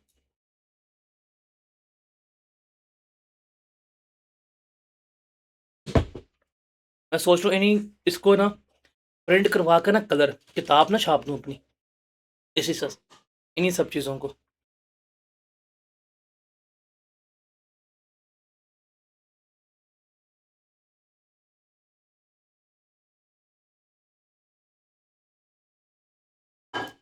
हुँ, उसके बाद है cost of an internally generated intangible assets. ये जो हमारे इंटरनली जनरेटेड इंटैंजिबल एसेट्स जो हैं, उसकी कॉस्ट किस तरह से आएगी, क्या कुछ उसमें आएगा, वो हमने यहाँ पे देखना है। तो वो जो हम पढ़ के आए ना, direct cost, directly attributable cost, वो ही सारा कुछ इसका बनेगा। क्या? जितनी भी डायरेक्टली एट्रीब्यूटेबल कॉस्ट होगी वो। अब कब से? From the date when the intangible assets met the recognition criteria. और डेवलपमेंट के लिए रिकॉग्निशन क्राइटेरिया क्या था? Pirate. जिस दिन पायरेट पूरा हो गया, अब आप उसको कैपिटलाइज कर सकते हैं। तो उस दिन के बाद से जब तक प्रोजेक्ट कंप्लीट नहीं होता, 1 2 3 4 माह लगे, खर्चा क्या करो आप उसमें ऐड कर दो। अभी इससे पहले मैंने आपको प्रीवियस एग्जांपल जो है वो करवाई है। अब इसमें कॉस्ट में क्या कुछ आएगा? Cost of material and servicing आ जाएगी, जो यूज़ हो रही है इंटैंजिबल एसेट को जनरेट करने में, जैसे केमिकल यूज़ हुआ, ड्रग फॉर्मूला वगैरह इस्तेमाल करने में। कॉस्ट ऑफ एम्प्लॉय बेनिफिट्स, जैसे आपने साइंटिस्ट जो है वो हायर किए, उसके ऊपर खर्चा वगैरह आ रहा है, वो उसमें आएगा। Fee to register a legal right, patent करवाए हैं, कॉपीराइट्स लिए हैं, उस पर खर्चा हुआ है, वो आ जाएगा। उसके बाद अगर आपने कोई दूसरे इंटैंजिबल्स वगैरह या दूसरे एसेट्स वगैरह इस्तेमाल किए हैं इसको डेवलप करने में, तो उन एसेट्स की अमोर्टाइजेशन या डेप्रिसिएशन भी हम इसमें क्या करेंगे? हम इसमें ऐड कर रहे होंगे। इसके बाद IS 23 वाला पॉइंट हम प्रीवियस लेक्चर में डिस्कस करके आए थे कि अगर कोई लोन लिया है और ये क्वालिफाइंग एसेट है एज पर IS 23, तो इसकी फाइनेंस कॉस्ट भी क्या बनेगी? इसका पार्ट बन रही होगी। तो प्रीवियस आई गेस मैंने आपको ये बड़ा एम्फेसाइज किया था कि इसको ना लिख लीजिएगा, इसमें गलती आपने कोई नहीं करनी। फिर कौन कौन सी कॉस्ट इसमें से एक्सक्लूड होगी? तो रिमेंबर, जो आपकी सेलिंग एंड एडमिन कॉस्ट होगी, जो आपके जनरल ओवरहेड्स होंगे, वो इसमें नहीं आएंगे। मतलब मैनेजर्स की सैलरी हो गई, एडमिन कॉस्ट, ऑफिस रेंट, बिजली पानी, मार्केटिंग सेल्स की टीम हो गई, गार्ड की, पीएन की, ये इसमें नहीं आएंगे। फिर जो आपके इनिशियल ऑपरेटिंग लॉस होते हैं, वो सारा कुछ जो है वो इसमें नहीं आएगा। मतलब मशीन्स जो हैं वो लेके आए, मशीन चल ही नहीं रही, नई मशीन लेके आए हैं, एक सेंट्रीफ्यूगल मशीन लेके आए हैं, वो चला गया, सड़ गई है। तो वो सड़ने का जो खर्चा है वो अब इसमें नहीं आएगा, इनिशियल लॉसेस वगैरह होते हैं, ये नॉर्मल लॉसेस हैं, बिकॉज़ आप प्लान्ड एफिशिएंसी के भी लेवल तक नहीं पहुँचे। उस पे जो खर्चे हो रहे हैं तो वो भी क्या होंगे, आपके एक्सपेंस आउट होंगे। उसके अलावा फिर आप स्टाफ की ट्रेनिंग पे खर्चा करते हैं, या हम स्टार्टिंग में पढ़े थे एम्प्लॉयी कॉस्ट जो है वो कभी भी कैपिटलाइज़ नहीं हो रही होती।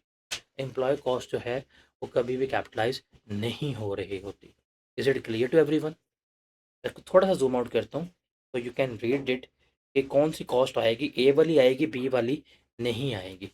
ये क्लियर है आप लोगों को?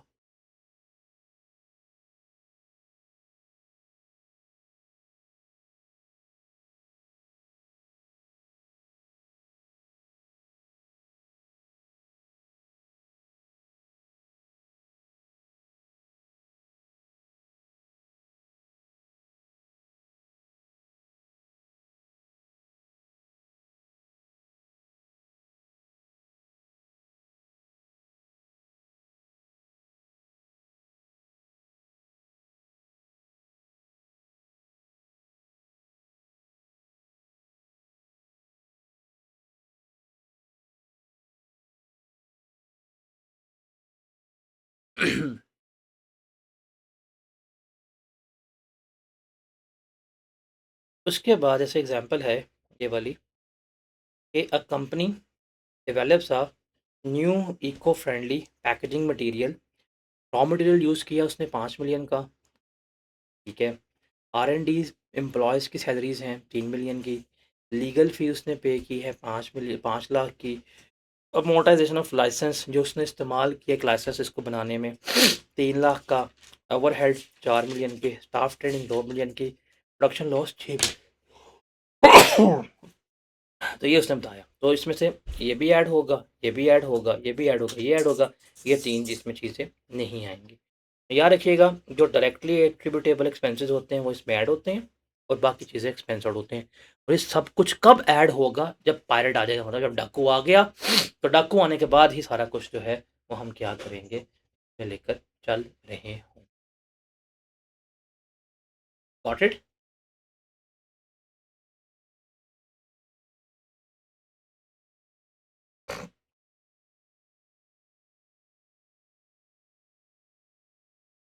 उसके बाद छोटी सी डिस्कशन है, बट ये हमने मल्टीपल टाइम डिस्कस की है, कि कौन कौन से इंटरनली जनरेटेड एसेट्स को हम रिकॉर्ड नहीं कर सकते। अभी हमने ये सारे इंटरनली एसेट्स को रिकॉर्ड किया है, बट कौन से ऐसे इंटरनली जनरेटेड एसेट्स हैं जिनको हम रिकॉर्ड नहीं कर सकते, मना किया हुआ है, क्लियरली मना किया है। अब वो कौन से हैं?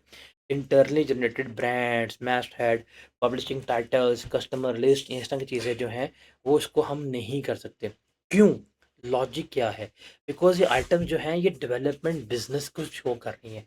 ये कोई सेपरेट आइडेंटिफाएबल एसेट नहीं है। तो ये नहीं कर सकते, इसको नहीं रिकॉर्ड कर सकते।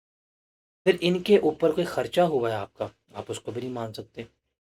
एग्ज़ाम्पल, आपने अपना एक ब्रांड बनाया हुआ है, उसके लिए आपने ओडू को इम्प्लीमेंट करवाया, सैप की इम्प्लीमेंटेशन करवाई है, आपने सीआरएम सॉफ्टवेयर्स लगाए हुए हैं, तो आप उसको नहीं मेजर कर सकते, नहीं रिकॉर्ड करेंगे।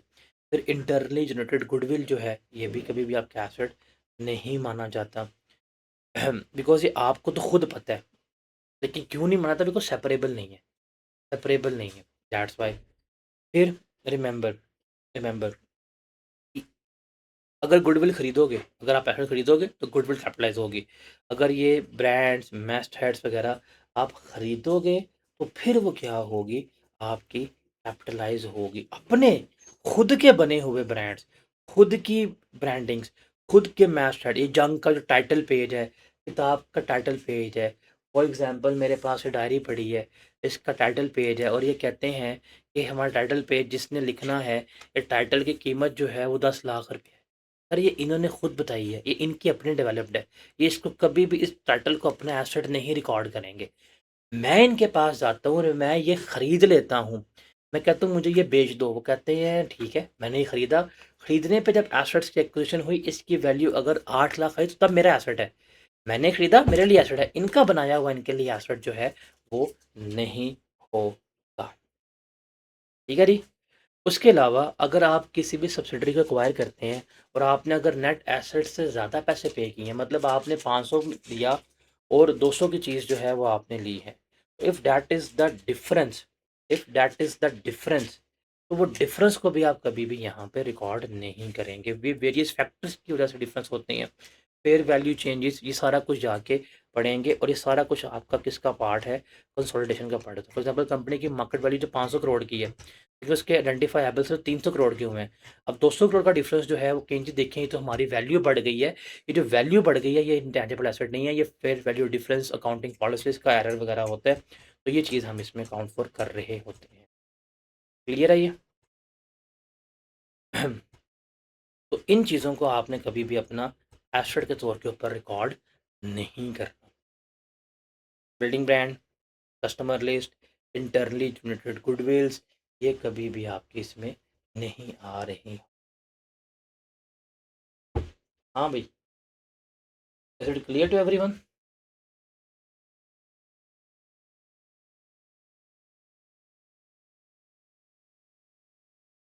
जैसे ये सवाल है ताकिब लिमिटेड वाला।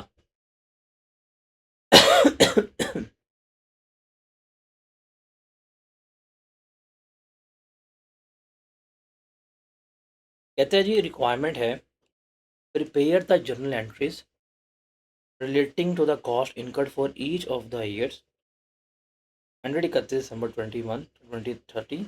Briefly comment on accounting fee. Sakib Limited began researching and developing an intangible asset. The following is a summary of cost that incurred R&D department incurred each year. 11 में 18 1 80, 12 में लाख, 13 में 80,000। The cost listed above were incurred evenly through out the year, मतलब 180 evenly है तो 12 पर divide करेंगे, हर महीने की आपकी कॉस्ट जो है वो आ जाएगी। कहता जी included in the cost in 2011, इसमें शामिल है एडमिन एक्सपेंसेस 60,000 के that are not considered to be directly attributable to research and development, से डायरेक्टली एट्रीब्यूटेबल नहीं थे। The first 2 month of the year were dedicated to research, 2 महीने research के थे। Development began from 1 March but it was unable to measure reliably expenditure on development till 31, तो 31 मार्च तक reliable measurement नहीं थी। ये कम अप्रैल से जो है वो क्या हुई है, वो रिलायबल मेजरमेंट जो है वो हो रही है। बड़ी सिंपल सी बात है। अगर मैं 2011 की बात करूँ, अगर 20x1 की अगर हम बात करें तो हम कितना खर्चा जो है वो रिकॉर्ड कर सकते हैं।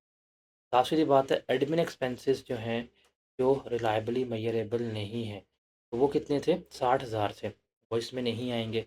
तो वो 60,000 तो हमने यहाँ पे लिख लिया, ये आ गया। फिर इसमें से रिसर्च एक्सपेंस है हमारे पास 2 महीने के, वो तो हमारे पास रिसर्च एक्सपेंस आ जाएंगे 2 महीने के। तो 180 हमारे पास है, 180 में से 60 हमने निकाल दिया, हमारे पास बचा 120। 120 को 12 पे डिवाइड किया, 2 से मल्टीप्लाई किया, तो 120 को 12 पे डिवाइड किया, 10 इंटू 2 से मल्टीप्लाई किया, 20,000। ये 20,000 हम एलोकेट करेंगे रिसर्च को, बिकॉज इवनली हो रहे हैं। उसके बाद 1 महीना रिसर्च के बाद हमारा क्राइटेरिया फुलफिल नहीं हुआ था, तो वो डेवलपमेंट एक्सपेंस भी आ जाएगा। अब हमारे कितने हैं, 120, 120 को 12 पे डिवाइड किया, 1 से मल्टीप्लाई किया, 10,000। तो वो डेवलपमेंट एक्सपेंसेस जो हम क्लेम नहीं कर पाएंगे वो कितने आ जाएंगे, हमारे पास 10,000 आ जाएंगे। ये हमने यहाँ पर रिकॉर्ड कर लिया। उसके बाद हमारे पास जो रिमेनिंग है वो एसेट पे जाएगा ना। अब देखें, हमारे पास था 180, 180 से 60 निकाल दिया, 20 निकाल दिया और 10 निकाल दिया, 60 20 10 कितना बना, 90 बना। तो 90 जो है वो क्या होगा, हमारा एसेट बन रहा होगा। तो अगर हम इसकी एंट्री पास करें, ये डेबिट है, क्रेडिट है, बैंक जो है वो हमारा 1,80,000 से हुआ क्रेडिट, और यहाँ पे जो हमारा इंटेंजिबल एसेट इंटरनली जनरेटेड है IS 38 से, वो क्या आ जाएगा, 90 का रिकॉर्ड हो रहा होगा। क्लियर है ये?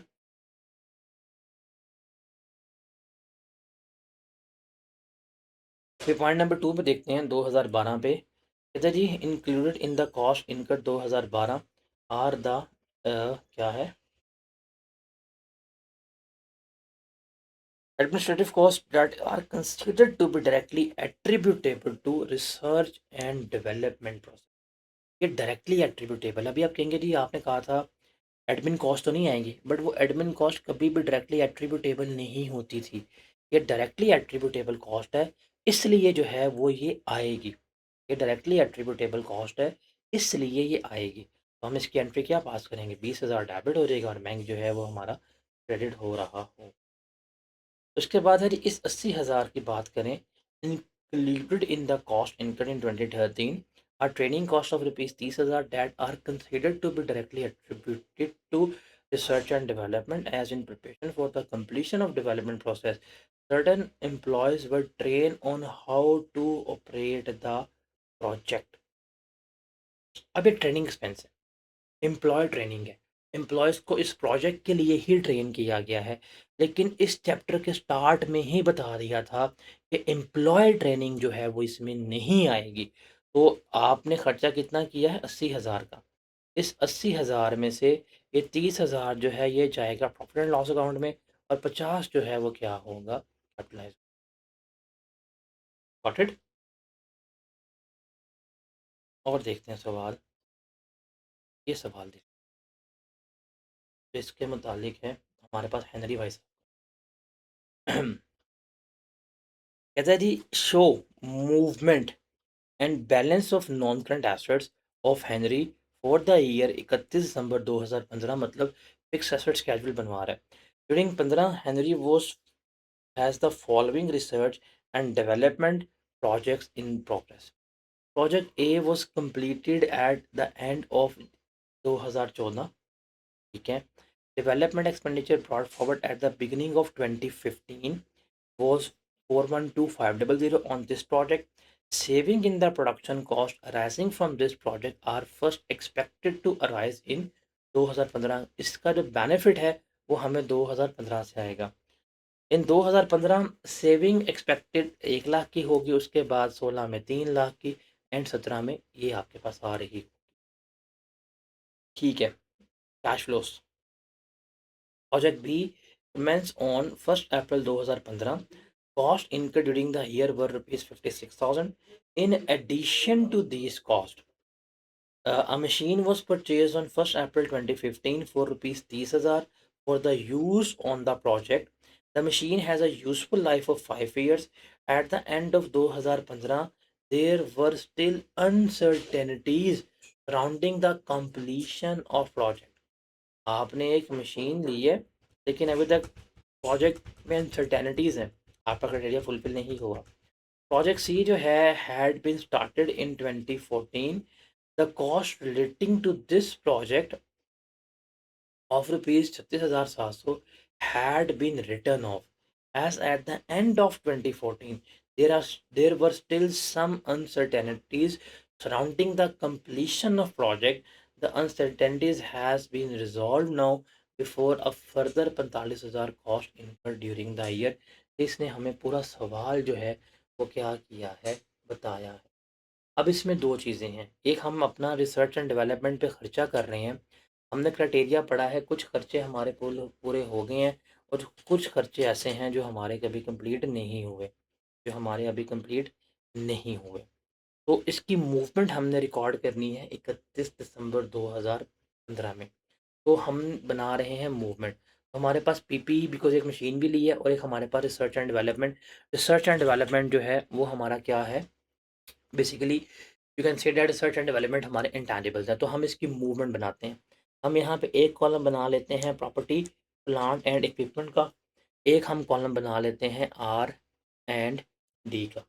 हम यहाँ पे लेते हैं सबसे पहले कॉस्ट, बिकॉज उसने मूवमेंट किया, तो फिक्स एसेट स्केड्यूल जो आप IAS 16 में बनाते आए हैं वही इसमें आ रहा होगा। तो हम यहाँ पे ले लेंगे जी ऑन 1 जनवरी 20x5। देखिए मशीन तो साल के शुरू में नहीं है, मशीन हमने यकम अप्रैल को ली है, तो ये तुम्हारे पास नहीं आ रही। अच्छा, R&D पे आए, एक प्रोजेक्ट जो है वो 2014 के एंड पे कंप्लीट हुआ था, और 15 के स्टार्ट में 4/12 का है, पहली लाइन इसने लिखी है, तो हमारे पास ओपनिंग जो है वो 4/12/500 की आ गई है, कॉस्ट हो गई। इसके बाद हम इसमें करेंगे एडिशंस। एडिशंस कितनी हुई हैं इस साल, मशीन यहाँ पे ली थी हमने 30,000 रुपये की यकम अप्रैल को, हालांकि इस्तेमाल नहीं हुई, लेकिन हम क्या करेंगे 30,000 रुपये की यहाँ पर मशीन लिख देंगे। उसके बाद ये प्रोजेक्ट पे तो अनसर्टेनिटीज़ थी, कुछ नहीं हुआ। जो इस प्रोजेक्ट में डेवलपमेंट के बेनिफिट्स जो है वो कैश फ्लोज में आ रहे हैं, उसको हम देखेंगे कैश फ्लो से क्या करना है, बट अभी तो इसमें हम यहाँ पे अकाउंट फॉर नहीं कर रहे, वो हम अमोर्टाइजेशन में जाकर चेक। अच्छा जी, इसमें देखते हैं, ये अभी कंप्लीट नहीं हुआ तो ये रिसर्च के फेज में एक्सपेंस आउट हो जाएगा। सी स्टार्ट हुआ 14 में था, कॉस्ट उसकी 37,700 थी, राइट ऑफ कर दी हमने, खर्चा कर दिया। अनसर्टेनिटीज़ थी, लेकिन वो अनसर्टेनिटीज़ ख़त्म हो गई हैं और अब हमने फर्दर खर्चा किया 45,000 का, मतलब सारा कुछ रिमूव हो गया। अब हम उस पे डेवलपमेंट के फेज़ में आ गए हैं, तो 45,000 हम क्या करेंगे, यहाँ पर ऐड कर देंगे और इसमें कुछ भी नहीं है, तो हमारे पास आ जाएगी इसकी कॉस्ट ऑन 31 दिसंबर 20x5। ये हो जाएगी जी हमारे पास 30,000, और ये हो जाएगी 4,12,500 जमा 45। कितना बनता है, 4 12 45, 457 500। ये आ गया जी हमारे पास 457 500, ये हमारे पास आ गया। ये हो गई जी एसेट्स की मूवमेंट। अब इसके बाद हम लिखेंगे इसकी एक्यूमुलेटेड डेप्रिसिएशन, इसकी लिखेंगे एक्यूमुलेटेड डेप्रिसिएशन, या हम लिखेंगे इसकी एक्यूमुलेटेड पेमेंट। तो हम यहाँ पे ले लेंगे ऑन 1 जनवरी 20x, कुछ भी नहीं था। फिर हम यहाँ पे निकालेंगे फॉर द ईयर, यहाँ पे हम निकालेंगे for the year. For the year जो है वो क्या करते हैं, हम यहाँ पे कैलकुलेट कर लेते हैं। मशीन की बात करें, ये वाली 30,000 की हमने मशीन ली थी, और कहता है जी मशीन की यूज़फुल लाइफ 5 ईयर्स है। 5 पे डिवाइड किया, और ये हमने अप्रैल में ली। अप्रैल, मई, जून, जुलाई, अगस्त, सितंबर, अक्टूबर, नवंबर, दिसंबर, 9 पे मल्टीप्लाई किया, तो 9/12 किया, तो 30 को 5 पे डिवाइड किया, 6 को 9/12 किया, 45। इसकी तो आ रही है कि डेप्रिसिएशन 4500। अब इसकी हमने निकालनी है अमोर्टाइजेशन, और इसकी अमोर्टाइजेशन निकलेगी वो सम ऑफ ईयर यूज मेथड पे। अब आप देखें, अब आप देखें कि इसके बेनिफिट्स हमें कितने मिल रहे हैं। उसने कहा है 1,00,000 रुपया इस साल सेव हो रहा है, 1,00,000 रुपये, 3,00,000 रुपया अगले साल सेव हो रहा है, ये यूजेज मेथड इस पे अप्लाई हो रहा है, और 2,00,000 रुपया उससे अगले साल हम इस्तेमाल कर रहे हैं। तो लाख जमा तीन, ओहो उल्टा कर दिया, ये आ गया हमारे पास। टोटल कितना बना, लाख जमा 3 4 और जमा 6, ये है हमें टोटल मिलेगा 6 लाख। अब हमने इसकी डेप्रिसिएशन निकालनी है यूजेज के ऊपर। तो हमारे पास एसओडी कॉस्ट क्या है, 412,500। इस साल हमें कितना बेनिफिट हो रहा है, इस साल बेनिफिट हो रहा है 1 लाख का। टोटल बेनिफिट्स हमें कितने मिलने हैं ओवर द ईयर, 6 लाख के। तो 4 12 500 को अगर आप डिवाइड करें 6 लाख पे, और मल्टीप्लाई करें आप उसको 1 लाख से, तो आपके पास जवाब क्या आ जाएगा, 68,750। तो ये आपके पास आ गई इसकी अमोर्टाइजेशन, 68,750। आपके पास यहाँ पे आ रहेगा on 31 December 20x5। Sorry, bracket लगा दी है, ब्रैकेट यहाँ नहीं लगाते होते हैं, फिर हम वो लिखेंगे, ये आ जाएगी 68,750। अब हम यहाँ लिख लेंगे कैरिंग अमाउंट, यहाँ पे हम क्या गिवन कर देंगे, कैरिंग अमाउंट 31 को, कैरिंग अमाउंट तो यकम जनवरी 15 को। ये कैरिंग अमाउंट नहीं थी, ये कैरिंग अमाउंट ओपनिंग 4 12 500 थी। अब 30 में से 45 चला गया, तो ये बन गई हमारे पास 30,500, और 457 में से अगर हमने 68,750 निकाल दिया, क्या बचा,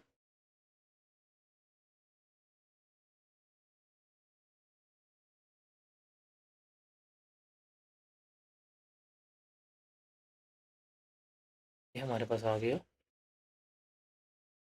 3,88,750। ये सवाल था हमारा, इस तरह से हमने इसकी मूवमेंट जो है करनी।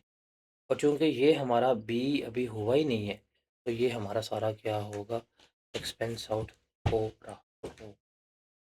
तो सवाल समझ आया?